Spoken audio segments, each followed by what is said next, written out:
मुंबई के पास एक इलाका है बसई। बसई में 18 जून 2024 को सुबह 8:30 बजे सरेराह भीड़ भाड़ वाले इलाके में एक युवक ने एक युवती पर पीछे से हमला किया और रिंच, जो कि रिंच पाना होता है, रिंच लिए था वो हाथ में, और उसने युवती पर, उसके सिर पर इतने दनादन वार किए। 10 मिनट तक वो रिंच से हमला करता रहा। आसपास के लोग वीडियो बनाते रहे। भीड़ भाड़ थी सड़क पर, एक भी व्यक्ति उस युवती को बचाने नहीं आया।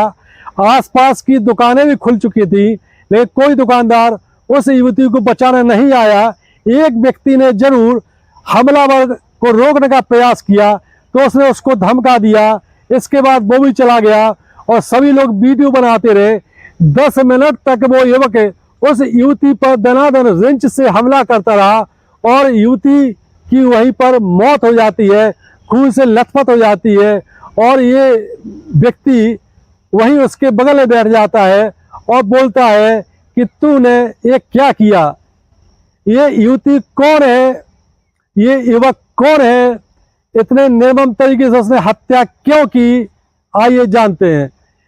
दरअसल बसई इलाके में, जो कि मुंबई से सटा हुआ है, वहां पर एक आरती नाम की लड़की रहती है जिसकी उम्र 22 साल है। और इसका जो रोहित यादव रहता है, रोहित यादव ने इसकी निर्मम तरीके से हत्या की है। दरअसल रोहित यादव और आरती यादव प्रेमी प्रेमिका थे। 6 साल से लगातार इनके बीच रिलेशन थे। प्रेम मोहब्बत बहुत जोरों पर चल रहा था। 6 साल से रोहित यादव आरती यादव को ही अपने जीवन का सब कुछ मानता था। दरअसल रोहित यादव ये बसई में रहता है और ये अनाथ है।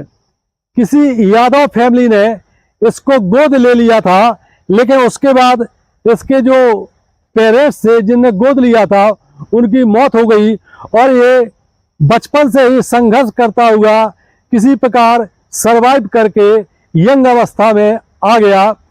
जब ये 20 साल का हुआ तो ये आसपास छोटी मोटी नौकरी करने लगा। इसी दौरान जो बसई में जहाँ रहता था, ये कमरा किराए से लिए था, उसी के बगल में एक परिवार रहता है, यादव फैमिली रहती है। उस यादव फैमिली में आरती नाम की एक लड़की रहती है जिसकी उम्र फिलहाल 22 साल है, जिसकी हत्या हो चुकी है। रोहित यादव और आरती यादव के बीच शुरू में बातचीत होती है। मामला 6 साल पहले का है, जब आरती की उम्र लगभग 16 साल रही होगी और रोहित की उम्र लगभग 20 साल थी। रोहित चूंकि एक कंपनी में नौकरी करने लगा था और आरती यादव चूंकि उसके बगल में परिवार रहता था, यादव फैमिली, उसके यहाँ इसका लगातार आना जाना था। खाना भी अक्सर वही खाता था। जब रोहित यादव को ये लगा कि यादव फैमिली उसको बहुत चाहती है, बहुत केयर करती है, तो उसने यादव फैमिली को ही अपना परिवार मान लिया और रोहित यादव को जो लगभग 18-20 हज़ार रुपये कंपनी से सैलरी मिलती थी वो यादव फैमिली को ही दे देती थी। आरती यादव इसकी प्रेमिका बन चुकी थी, वो आधी सैलरी आरती यादव को देता था और जो अपने खर्च के अलावा पैसा बचता था आरती यादव की फैमिली को वो दे देता था। 6 साल से आरती और रोहित के बीच प्रेम प्रसंग चल रहा था। रोहित यादव ने पूछताछ में ये भी बताया कि आरती यादव से उसके शारीरिक संबंध भी कई बार स्थापित हुए और वो एक दूसरे को बहुत चाहते थे। मामला 1.5 साल पहले का है। आरती ने जब रोहित से कहा कि मैं भी कहीं जॉब करूंगी, मैंने भी 12वीं पास कर ली है और ग्रेजुएशन भी करती रहूंगी और हल्का फुल्का कहीं जॉब भी मुझे दिला दो, तो रोहित यादव ने आरती यादव को एक कंपनी में रिसेप्शनिस्ट की भूमिका में वो जॉब दिला दिया। अब आरती भी 12-15 हज़ार रुपये कमाने लगी और रोहित और आरती के बीच प्रेम प्रसंग और मजबूत होता गया। इधर रोहित जाधव फैमिली को अपना पूरा परिवार मानता था, अपनी अपनी फैमिली मानता था। जाधव फैमिली भी रोहित को अपने घर का सदस्य मानते थे और उसकी जो सैलरी मिलती थी, सैलरी में से अधिकांश हिस्सा जाधव फैमिली अपने पास रख लेता था। मतलब ये है कि सारा मामला ओपन था। इस बात को रोहित भी समझता था, आरती भी समझती थी। अब रोहित चूंकि अनाथ था, उसका सपना घर बसाने का था, वो आरती के साथ घर बसाना चाहता था। जाधव फैमिली भी इसके लिए तैयार हो गई थी। लेकिन 1.5 साल पहले जब रोहित ने अपनी प्रेमिका आरती को एक कंपनी में रिसेप्शनिस्ट का जॉब दिला दिया, अब यहां से आरती का हाव भाव बदलना शुरू हो गया। दरअसल रोहित को अब ये लगने लगा कि आरती जितनी केयर उसकी पहले करती थी, अब उतनी केयर नहीं करती है, उतने प्रेम से नहीं लेती है, और लगता है कोई इसका और कोई बॉयफ्रेंड बन गया है। अब रोहित पवार ने आरती की पड़ताल करना शुरू कर दी। ऑफिस जब भी आरती जाती थी तो उसके पीछे पीछे ये जाता था, और जब ऑफिस से आरती वापस आती थी तब भी ये गुपचुप तरीके से आरती के बारे में पूरी जानकारी लेता रहता था।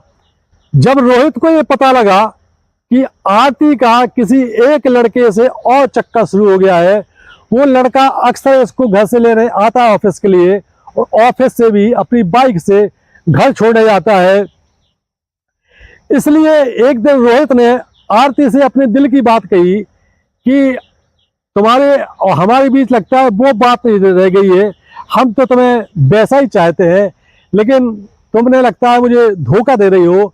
तो आरती ने कहा कि नहीं, ऐसी कोई बात नहीं है, वो जो मुझे छोड़ने आता है वो ऑफिस का ही को वर्कर है, उससे सिर्फ दोस्ती है, लेकिन जहां तक इश्क प्रेम मोहब्बत की बात है मैं तुमसे ही करती हूँ। रोहित चूंकि उसको बहुत चाहता था आरती को, वो भरोसे में आ गया।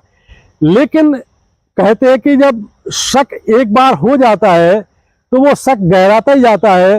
रोहित का शक भी ये लगातार गहराता जाता था कि कहीं ऐसा ना हो कि जिसको ये अपना दोस्त बताती है वही इसका असली बॉयफ्रेंड बन जाए और हम किनारे पे लग जाए। एक दिन ऑफिस से आरती वापस आ रही थी और गुपचुप तरीके से रोहित उसका पीछा कर रहा था। आरती ने देखा नहीं। आरती के साथ उसका को वर्कर, साथ में काम करने वाला, जिसे वो अपना दोस्त बताती थी, वो भी था।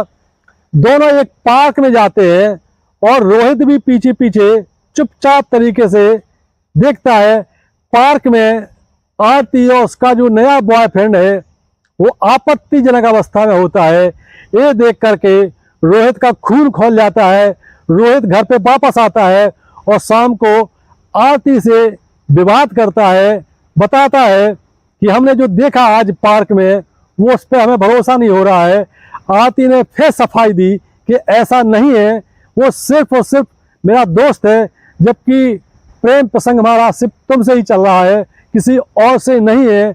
लेकिन रोहित इस बात को मानने को तैयार नहीं था, क्योंकि जिस हालत में उसने पार्क में अपनी प्रेमिका को दूसरे बॉयफ्रेंड के साथ देखा था, आरती इस बात को स्वीकार नहीं कर रही थी।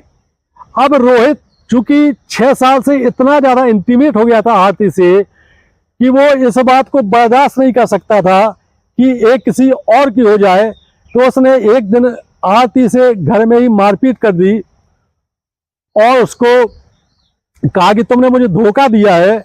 आरती ने फिर सफाई दी। ये सारा मामला परिजनों के सामने हुआ। जाधव फैमिली, आरती की फैमिली वाले वही थे, उसी के सामने रोहित ने इससे मारपीट की।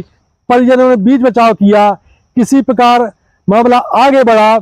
2 दिन बाद रोहित पवार फिर आरती घर पहुंचा और फिर विवाद किया कि अब 6 साल से हम सारी सैलरी आपके घर को दे रहे हैं, आपको दे रहे हैं, हमने तुम्हें ही पूरा परिवार माना है, तुम्हें ही अपनी जिंदगी का कर्णधार माना है, और तुमने ही मुझे धोखा दिया है।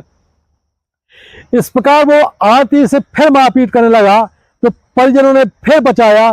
चूंकि परिजन रोहित को भी बहुत लिफ्ट मारते थे, क्योंकि 6 साल से वो आर्थिक मदद कर रहा था और परिजन ये भी मानने को तैयार थे कि रोहित और आरती शादी करेंगे, लेकिन आरती के लाइफ में किसी और बॉयफ्रेंड की एंट्री हो चुकी थी। जब परिजन लगातार रोहित की हरकतों से परेशान हो गए, क्योंकि आरती को वो कहीं भी मारपीट शुरू कर देता था। एक दो बार पुलिस में भी शिकायत की आरती के परिजनों ने, लेकिन पुलिस ने मामला प्रेम प्रसंग का समझ करके वो हल्के में लिया, नहीं कोई कार्रवाई की। एक दिन आरती ऑफिस के लिए निकली सुबह 8 बजे घर से। 18 जून 2024 को रोहित भी ऑफिस जाने के लिए निकला और उसने रास्ते में आरती से मिला और उसने कहा कि देखो आज फाइनल बातचीत हो जाए, या तो तुम सिर्फ मेरी रहोगी या अपने उस बॉयफ्रेंड की रहोगी। आज से हमारे तुम्हारे सारे ताल्लुकात खत्म हो जाएंगे। आरती भी गुस्से में आ गई और उसने भी कहा कि ठीक है, मैं भी यही चाहती हूं कि तुम भी मेरे रास्ते से हट जाओ। ऐसा कहते कहते विवाद बढ़ गया। चूंकि रोहित रिंच पाना अपने साथ लाया हुआ था, पहले से वो हमला करने की तैयारी में था। जैसे ही युवती से उसकी प्रेमिका से उसका विवाद हुआ, उसने रोड पर ही आरती को पीछे से धक्का दिया। धक्का देते ही सिर के बल गिरती है आरती और वो रिंच पाना निकालता है और रिंच से आरती पर दनादन दनादन वार कर देता है। चूंकि रिंच बहुत छोटा हथियार होता है, कई बार उसने सिर पर उस पर हमला किया। आसपास जब लोगों ने देखा कि एक युवक युवती पर हमला कर रहा है, तो जो वहां पर भीड़ भाड़ थी, किसी ने बचाने का प्रयास नहीं किया और अपने अपने मोबाइल से वीडियो बनाने लगे। एक युवक जरूर बचाने आया तो रोहित ने उसको धमका करके भगा दिया। राह चलते वहां से कई लोग गुजरे, किसी ने आरती को बचाने का प्रयास नहीं किया और आरती वहीं पर खून से लथपथ होकर के खत्म हो जाती है और उसका प्रेमी रोहित उसी के बगल में बैठ जाता है, सिर पे हाथ रख करके, और बोलता है कि तूने ऐसा क्यों किया? मैंने तो तुम्हें सब कुछ माना था, लेकिन तुमने ऐसा क्यों किया? दरअसल जो यंग अवस्था होती है, युवा अवस्था में इश्क का, प्रेम का मतलब दूसरा समझा जाता है। इश्क में कहीं भी हिंसा की जगह नहीं हो सकती है, कहीं भी ईर्ष्या की जगह नहीं हो सकती है। असली इश्क, असली प्रेम और मोहब्बत वही कहलाता है। लेकिन जो सनकी टाइप के लोग होते हैं वो इस बात को नहीं समझते हैं।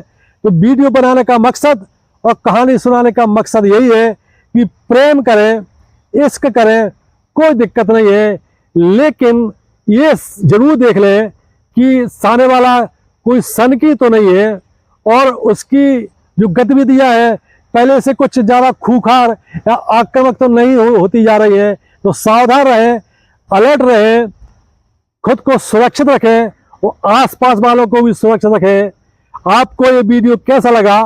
अगर वीडियो पसंद आता है तो चैनल सब्सक्राइब करें। जय हिंद, जय भारत।